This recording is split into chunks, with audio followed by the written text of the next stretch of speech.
Akkuma beekamu samoona darbe jechuudha hojjettu Filiippiinii kan taate ijoollee Arabaa ajjeeste maashina keessee miicitee jedhamuudhaan sooshaal miidiyaa keessuma jechuudha. Sooshaal miidiyaa Araboota kan dhuunfate xiqqaa guddaa isaanii kan haasa'aa turan akkasumallee nutillee wal harkaa fuunee haasa'aa kan turre amma jechuudha. Wanta baay'ee nama gammachiisu. Tu ta'ee jechuudha wantoota isaan jechuudha ittiin jechuudha gidiraan irratti xaxuudhaaf dhoksanii manoota keessa wantoonni isaan galchanii dhugaa keenya bakkeetti baasee jechuudha. Nagaa waaqayyoo isiniif haa baay'atu. Akkam jirtu hordoftoonni kennaa jaalalaa nagaa keessanii nagaadha isiniin jedha. Isinis baga nagaa taata isiniin jechuun an jaalladha. Jalqaba kaatanii chaanaalii kiyyaa na jajjabeessuudhaan viidiyoo koo taphachiisuudhaan akkasuma immoo kallattii adda addaatiin kan na jajjabeessaa turtan guddaa galatoomaa isiniin jedha.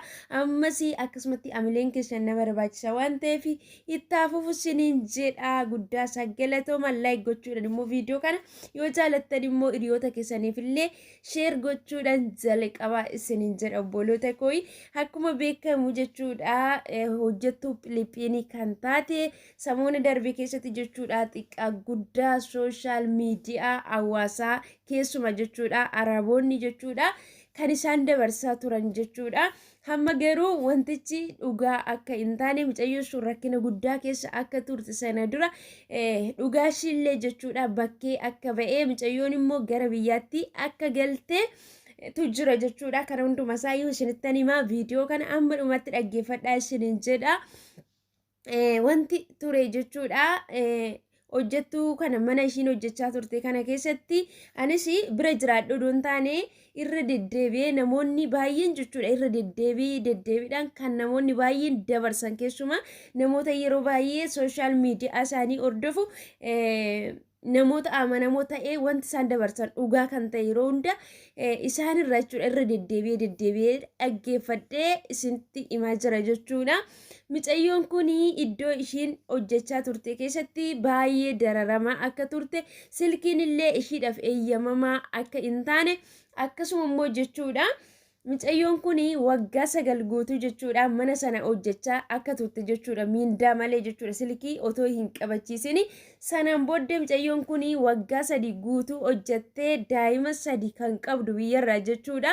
Gaafa kaanitti yoo na ajjeessanillee na ajjeesaa malee ani daa'ima kootitti galuun barbaada, biyya kootti galuu barbaada, abbaa manaa kootti galuun barbaada, na galchaadha. Yoo na ajjeessanis ammuma na ajjeesaa bakka na ajjeesaa malee ana bakka yookiin gara biyyaa na galchaa yookaan na ajjeesaa gaafa jettu mucayyoo kana gara biyyaa yoo galchine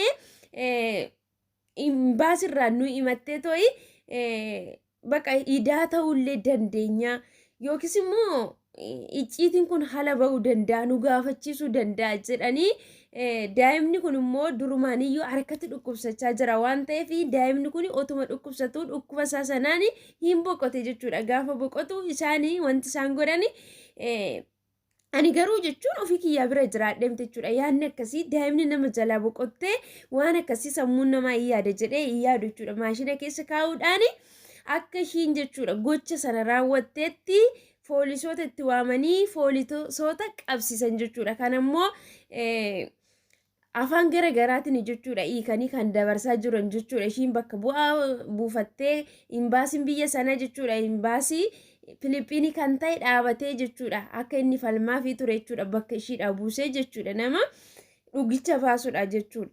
Gaafa kana maal godhanii hin qabsiisan ishii poolisiin hin qabame achi imbaasiin ishiidhaaf falmaa ture wanti godhamu maaltu jira kaameraatu mana keessa jira jechuudha. Kaameraan hin jira waan ta'eef kaameraa mana sana keessa fattashanii kaameraa baasanii gaafa kaameraa fuudhanii baasanii wanti sun soba akka ta'e hojjettuu sunis immoo dhugaa jiru jechuudha. Qarshiishii kan waggaa 9 miindaa malee hojjechaa akka turte silkii akka hin qabanne akka baay'ee ishii dararaa jiran amma immoo chaala ishiin oon ajjeessanillee na ajjeesa yookiis immoo gara biyya koo ijoollee kootti abbaa manaa kootti na galchaa akka jettee itti himnaani deemsa keessa jechuudha. Mucayyoo kana mucaan kun harkatti boqonnaan kara kanatti akka isaan asirka isaanii himattee gaafa kana isaanis maal godhanii warri qaamni seeratis jechuudha imbaasii isaanii sababa jabaa ta'eefi Inni seeraa mana sana keessa fattashuudhaan kaameraatu jira. Kaameraan qad godhee wanta jiru jechuudha dhugaa jiru ifa baasee. Amma jechuudha hojjattuu sunillee gara biyya ishii galtee saba ishii hundumayyuu jechuudha yeroo ishiin galateeffattu yeroo baqa haala gaarii ta'e tokkoon jechuudha biyyi ishiillee akka simatan jechuudha kan darbaa jiru jechuudha. Hojjattuu sun gammaddee saba ishii warra ishiidhaa dhaabattee falmaa ture baqa lammiin keenya hin du'u yoo balleessiteyyuu ta'ee baqa gumaa baafna wanta barbaachisu malee du'uun qabas keessatti jedhanii dhaabatanii falmaniif jechuudha. Kana otoo Itoophiyaa ta'ee qabaniit itti kennu jechuudha. Mucayyoo amma dheengadda boqottee madaamni seera jala galte jedhanii waan baay'ee haasaa turan jechuudha. Laayivii irratti ba'anii jechuudha. Ijoollonni hiriyoonni ishiitis akkasuma immoo maatiin illee jechuudha biyya keessaa obboloonni ishiillee akka mucayyoo sana bakka madaam ishii jechuudha warra qe'ee hunduma wajjin iyyuu akka seera jala hoolani jechuudha. Garuu maalirra akka ga'ame nu umtiyyuu jechuudha ofiidhuma keenyafiyyuu gadi baanetuma jechuudha sooshaal miidiyaa hawaasa irratti sagalee waliif hin taane namoonni waa'ee mucayyoo sanaa dubbanne namoota muraasa jechuudha. Dhugaa rabbii sumayyuu akka waan soba ta'etti kaffalmaffaatu jiru jechuudha. Imbaasiin biyya keenyaa sababni guddaan ijoolleen keenya biyya namaa keessatti dararamtuufi sababni guddaan ijoolleen keenya nyaata malee teessuufi sababni guddaan ijoolleen keenya biyya namaa keessatti ishiin qalamaatii jirtu sababni guddaan ijoolleen keenya miindaa isaanii itti dhabaa jiranii sababni guddaan ijoolleen keenya qalamanii du'anii ajjeefamanii kallattii garaagaraatiin gumaa isaanii malee otoo namni tokko isaaniin gaafatin yoo barbaadan jechuudha kosiitti daddarbatanii areeboonni gatanii fi sababa imbaasiin keenya hin hojjanneef jechuudha. Sababa isaanii garaa isaanii qofaaf jiraataniif jechuudha. Lammiin biyya biraa garuu namummaadhaaf dhaabata jechuudha. Ishii har'a qoonqotti nyaatu kan otoo hin taane namummaa isaatiif lammii isaatiif jechuudha kan dhaabatu. Kan keenya garuu akkasumatti jechuudha. Guyyaa tokko garuu fuula rabbii dura deemnee wanta hojjannu jechuudha. Hojii keenya irratti lafa kamittiyyuu jechuudha. Ofitti amanamummaa keenya jechuudha. Waaqayyoo fuulduratti jechuudha. Maal akka himnu hin beeku jechuudha. Dhugaa rabbii. Kanaaf obboloota koo wantoonni isaan jechuudha akka nu eeguuf jechuudha. Fakkeenyaaf namoonni baay'een kaameraa hin jibbitu jechuudha.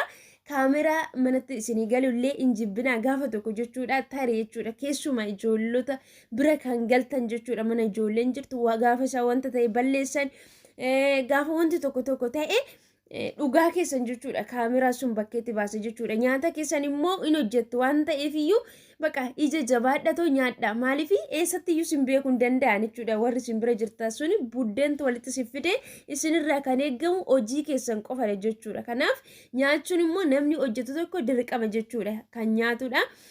Kanaaf lafa jirtanitti waaqayyo isin haa eegu. Isinis immoo amma dandeessani adaraa keessan garaa walitti hin jabaatinaadha. Wal gargaaradha. Sagalee waliif ta'aadha. Sagalee yoo si waliif taatanii amma ta'e jechuudha. Qaamni nama miidhame sana gargaaruu danda'u yoo bira darbee viidiyoo isaa ta'u kallattii adda addaatiin yoo bira ga'e namni suni jechuudha yoo du'a jalaa hoole yoo rakkina sana keessaa ba'e rabbirraa argachuu dandeenya jechuudha. Darbees immoo anaaf sirra jechuudha. Borutti wanta nurra ga'u hin beenu waan ta'eef har'a obboloonni keenya gaafa rakkatanii lafa isaan rakkatanitti karaa dandeenyen jechuudha. Kadhannaa keenyanis haa ta'u akkuma amantaa keenyatti waliif kadhachuudha. Akkasuma immoo gaafa rakkina keenya immoo walitti manne wal gorsuudhaan jechuudha. Gola namaa keessatti sagalee waliif ta'uudhaan wal barbaaduudhaan wanta beeknu walitti himuudhaan baqa gaafa rakkinni tokko dhufetti baqa namoonni fakkeenyaaf otoo isin jechuudha biyya galuu yeroo barbaadan keessatti obboloota gara biyyaatti fidanii hojii nu barsiisaa gaafa isiniin jedhani lookeeshinii isaaniillee akkamitti akka beekan naannoo jiraatullee maal akka jedhaman gaafa rakkatanillee maal jedhanii afaanuma kamiiniyyuu baqa afaanuma arabiffaatiin yoo ta'e maal jedhanii machuu akka danda'an obboloota keessa wanta beektanirraa qoodaa fi isiniin jedha obboloota kooyi. Dogoggorri yoo jiraate na of kalchaa isiniin jecha viidiyoo biraatiin hamma deebinee walitti deebinutti nagaan tura. Baay'ee sin jaaladha. Baay'ee sin kabaja. Turtiin keessan turtii gaarii haa ta'u isiniin jedha obboloota koo. Hojjettuu sun galteerti gara biyya ishii isiniin jedha. Waaqayyo warra kan keenyatiifis warra akkasiitiifis dhugaa isaanii bakkeettaa baasuu fi waaqayyo isaaniif haa falmu. Nama nuuf falmuu hin qabnu. Innumti nuuf falmu isiniin jedha. Baay baay.